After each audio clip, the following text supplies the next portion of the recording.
লক্ষ্মীপুর জঙ্গলে একদিন বাঘ মামা তার ট্রাক্টর দিয়ে জমি চাষ করছিল। জমি চাষ শেষ করে বাঘ মামা বলে, যাক, জমি চাষ করা তো শেষ হলো, এখন আমি জমিতে গিয়ে তরমুজের বীজ লাগিয়ে দেই। এ কথা বলেই বাঘ মামা তার জমিতে গিয়ে তরমুজের বীজ রোপণ করলো। ঠিক তখনই ওই পথ দিয়ে যাচ্ছিল দুষ্ট পাজি শিয়াল। আর বাঘ মামাকে জমিতে বীজ রোপণ করতে দেখে দুষ্ট পাজি শিয়াল বলে, আরে ওই তো দেখা যাচ্ছে বাঘ মামা ওর জমিতে তরমুজের বীজ লাগাচ্ছে। এত বড় জমিতে তরমুজের বীজ লাগাতে তো বাঘ মামার অনেক সময় লাগবে। এটাই সুযোগ, তাড়াতাড়ি যাই বাঘ মামার বাসায়। বাঘ মামার তো একটা মুরগির খামার আছে, এই সুযোগে বাঘ মামার মুরগির খামার থেকে কিছু মুরগি সাবার করে দেয়। আর দুষ্ট পাজি শিয়ালটি বাঘ মামার খামারে গিয়ে মুরগিগুলোকে দেখে বলে, বাবা, কি নাদুস নুদুস মুরগি! এমন মুরগি তো আমি কোনোদিনও খাইনি।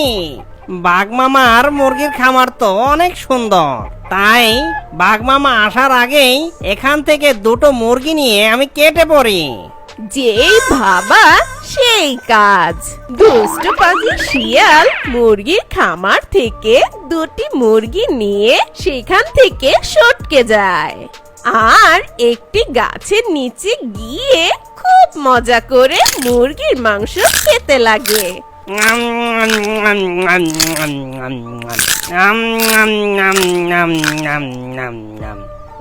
বাবা, কি সুস্বাদু মুরগি!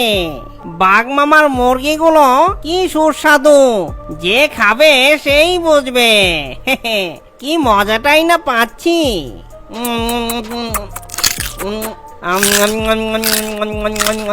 আর ওই দিকে বাঘ মামা জমিতে তরমুজের বীজই রোপণ করা শেষ হলে বলে, যাক, তরমুজের বীজগুলো লাগানো তো শেষ হলো, এখন তাড়াতাড়ি বাসায় ফিরে যাই। ওইদিকে আমার মুরগিগুলো একা রয়েছে, আবার আমার খুব ক্ষুধাও পেয়েছে। এ কথা বলে বাঘ মামা তার ট্রাক্টরটা নিয়ে বাড়ি রওনা দেয়। যেতে যেতে পথে বাঘ মামা দেখতে পায় একটি গাছের নিচে সেই দুষ্ট পাজি শিয়াল মাংস খাচ্ছে। এই দেখে বাঘ মামা বলে, আরে, এটা তো সেই দুষ্ট পাজি শিয়াল, ওখানে একা একা বসে বসে কি খাচ্ছে।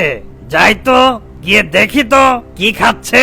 এ কথা বলে বাঘ মামা সেই দুষ্ট পাজি শিয়ালের কাছে যেতে লাগে আর দুষ্ট পাজি শিয়ালের কাছে গিয়ে বলে, এই দুষ্ট পাজি শিয়াল, তুই এখানে বসে বসে কি করছিস?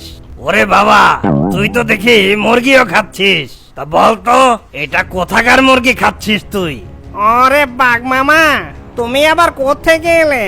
আরে বেটা, আমি কোত্থেকে এলাম এটা তো বড় কথা না, তুই মুরগিটা কোথা থেকে পেয়েছিস সেটাকে বল, আমাকে তাড়াতাড়ি বল, তুই মুরগি কোত্থেকে পেয়েছিস?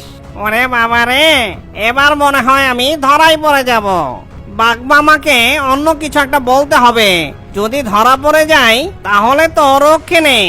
বাঘ মামা, তুমি তো জমি চাষ করলে, আমার বীজও রোপণ করেছ, তোমার তো মনে হচ্ছে অনেক ক্ষুধা পেয়েছে। আমি কোথা থেকে মুরগি পেয়েছি এটা শোনার হয়তো তোমার এখন সময় নেই।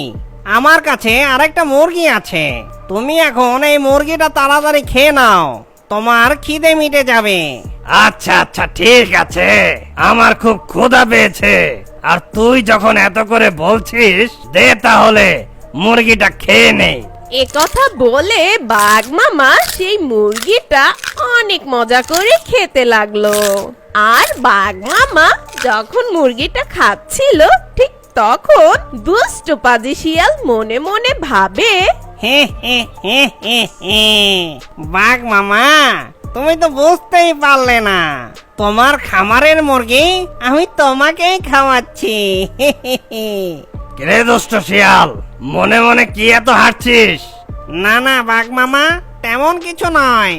বলছিলাম কি, মুরগিটা খেয়ে তোমার কেমন লাগছে? কেমন সুস্বাদু, মজা তো? হ্যাঁ হ্যাঁ, খেয়ে অনেক মজা পেয়েছি রে। আমার কাজ করে অনেক ক্ষুধা পেয়েছিল, মুরগিটা খেয়ে পেটের ক্ষুধাটা একটু কমলো। আচ্ছা তুই এখানে থাক, আমি তো একটু আগেই তরমুজের বীজ রোপণ করে আসলাম। যখন আমার খেতে তরমুজ উঠবে তখন আমি আমার তরমুজ তোকে খেতে দেব। এখন আমি গেলাম রে, টাটা। এ কথা বলেই বাঘ মামা তার ট্রাক্টরটা নিয়ে বাড়ি চলে যায়।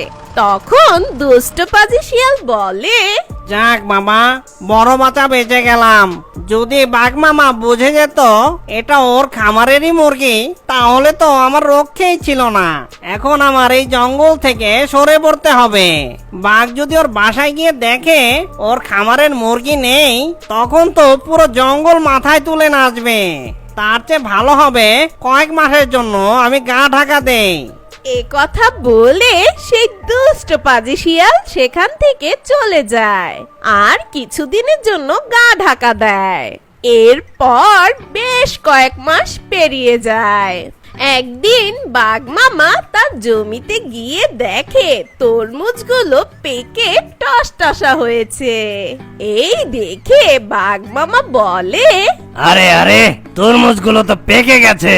কয়েকদিনের মধ্যেই তরমুজগুলো ঘরে তোলা যাবে। একটা কাজ করি, আজকে দুটো তরমুজ বাসায় নিয়ে যাই।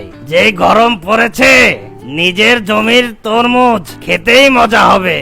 আজকে আমার তরমুজ আমি মজা করে খাবো। এ কথা বলেই বাঘ মামা তার জমি থেকে সুন্দর লাল টকটকে তরমুজ ছিঁড়ে নেয় আর বাঘ মামা সেই দুটো তরমুজ নিয়ে বাড়ি চলে যায়।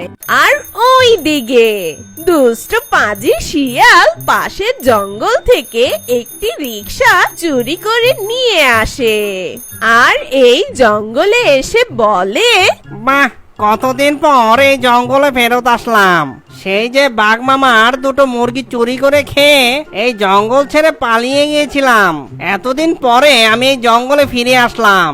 দেখি তো একটু সামনে এগিয়ে গিয়ে বাঘ মামা তো ওর জমিতে তরমুজ লাগিয়েছিল।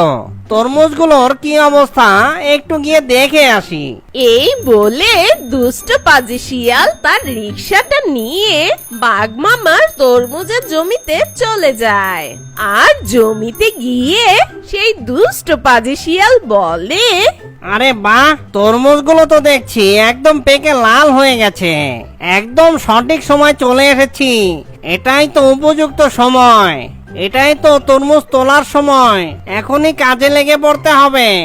এই তরমুজগুলো প্রতি রাতে রিকশায় তুলে চুরি করে নিয়ে গুহায় মজুত করে রেখে দিতে হবে। তারপর অবসর সময় তরমুজগুলো মজা করে খাবো। এরপর দুষ্ট পাজি শিয়াল বাঘ মামার ক্ষেতের তরমুজগুলো তুলে নিয়ে রিকশায় রাখতে শুরু করলো আর সেই দুষ্ট পাজি শিয়াল রিকশা ভর্তি তরমুজ নিয়ে তার গুহার উদ্দেশ্যে রওনা দেয়। পরের দিন সকাল বেলা বাঘ মামা তার ট্রাক্টরটা নিয়ে জমির উদ্দেশ্যে রওনা দেয়। কিছুক্ষণ পর বাঘ মামা ট্রাক্টরটা নিয়ে তার জমিতে চলে আসে আর এসে দেখে যে জমিতে বেশ কিছু তরমুজ নেই। এই দেখে বাঘ মামা বলে, আরে আরে, এখানে তো বেশ কিছু তরমুজ ছিল। আমি তো কেবল দুটো তরমুজ নিয়ে গেছিলাম, এখন তো দেখি এখানে অনেকগুলো তরমুজ নেই। তাহলে এই তরমুজগুলো নিয়ে গেল কে? নিশ্চয়ই আমার এই তরমুজ ক্ষেতের উপর কোন দুষ্ট প্রাণীর নজর পড়েছে। এই দুষ্ট প্রাণীটা তো আমার ক্ষেতের তরমুজ একটাও রাখবে না। যেভাবেই হোক আমার এই তরমুজ চোরকে ধরতেই হবে। এ কথা বলে বাঘ মামা সেখান থেকে চলে যায়। এভাবে বেশ কিছুদিন কেটে যায়। এরপর বাঘ মামা তার জমির চারপাশে বেড়া দিয়ে দেয় আর তরমুজ খেতে ঢোকার সামনে একটি ফাঁদ পেতে রাখলো। এই কাজ শেষ করে বাঘ মামা বলে, যাক বাবা, আমার তরমুজ ক্ষেতের চারপাশে বেড়া দিয়ে দিলাম, আর এর গেটে একটা ফাঁদ পেতে রেখেছি। এখন থেকে যে আমার তরমুজ ক্ষেতে চুরি করতে আসবে সেই এ ফাঁদে আটকা পড়ে যাবে। হা হা হা হা হা। আর ওইদিকে রাত হয়ে যায়। আর রাত হতে না হতেই দুষ্ট পাজি শিয়াল তার রিক্সাটা নিয়ে বাঘ মামার জমির উদ্দেশ্যে রওনা দেয়। আর কিছুক্ষণ পর সেই দুষ্ট পাজি শিয়াল তার রিক্সাটা নিয়ে বাঘ মামার জমির কাছে চলে আসে আর এসে বলে, আরে আরে, এ আমি কি দেখছি? তরমুজ ক্ষেতের চারপাশে দেখি বেড়া দিয়ে দিয়েছে, আবার সামনে এটা কি যেন লাগিয়েছে। যতই লাগাক না কেন, আমি তো ওই জমিতে ঢুকবোই ঢুকবো। এ কথা বলে যেই না দুষ্ট শিয়াল সেই গেট দিয়ে ক্ষেতের মধ্যে যেতে লাগলো, তখনই দুষ্ট পাজি শিয়াল সেই বাঘের পাতানো ফাঁদে আটকা পড়লো। হাই হাই, এটা কি হলো? আমি তো এই ফাঁদের ভেতর আটকা পড়ে গেলাম। এখান থেকে তো আমি এখন বেরো হতে পারছি না। এখন কি করব? সকালে এসে যখন বাঘ মামা আমাকে দেখবে, তখন তো আমাকে মেরেই ফেলবে। অনেক চেষ্টা করার পরও সেই দুষ্ট পাজি শিয়াল সেই ফাঁদ থেকে বেরোতে পারে না। পরের দিন সকাল হতে না হতে বাঘ মামা তার ট্রাক্টরটা নিয়ে তার তরমুজ খেতে চলে আসে আর এসে দেখে তার পাতানো ফাঁদে সেই দুষ্ট পাজি শিয়াল আটকা পড়েছে। এই দেখে বাঘ মামা বলে, কিরে দুষ্ট শেয়াল, তাহলে তুই আমার জমি থেকে তরমুজ চুরি করতি? তোকে তো এই জঙ্গলে অনেক দিন দেখিনি, সেই কবেই না দেখেছিলাম। তখন তো তুই আমার দুটো মুরগি চুরি করে একটা আমাকে খাইয়েছিলি, কিন্তু সেদিন আমি বাসায় গিয়ে দেখি আমার খামারেরই মুরগি নেই। আমার মুরগি তুই আমাকেই খাইয়েছিস, তাই না? আমি তোকে পরে কত জায়গায় খুঁজেছি, আজকে তোকে খুঁজে পেলাম। আজ পাশা খেলবো রে শাম, আজ আমি আমার তরমুজ আর মুরগি চুরির প্রতিশোধ নেব। না মামা, আমাকে কিছু করো না, আমাকে মাফ করে দাও। আমি আর কোনোদিন চুরি করতে আসবো না। ছেড়ে দাও মামা, আমাকে ছেড়ে দাও। না না, আমাকে মেরো না। দুষ্ট পাজি শিয়াল যতই অনুরোধ করুক, বাঘ মামা তার কোনো কথা শুনে না। দুষ্ট পাজি শিয়ালের পা বেঁধে ট্রাক্টরের পিছনে করে বাঘ মামা জঙ্গলের ভিতর চলে যায় আর পুরো জঙ্গলে ঘুরতে লাগলো। আর কিছুক্ষণ পর সেই দুষ্ট পাজি শিয়ালটা মারা যায়। এভাবেই সেই দুষ্ট পাজি শিয়ালের উচিত শিক্ষা পায়।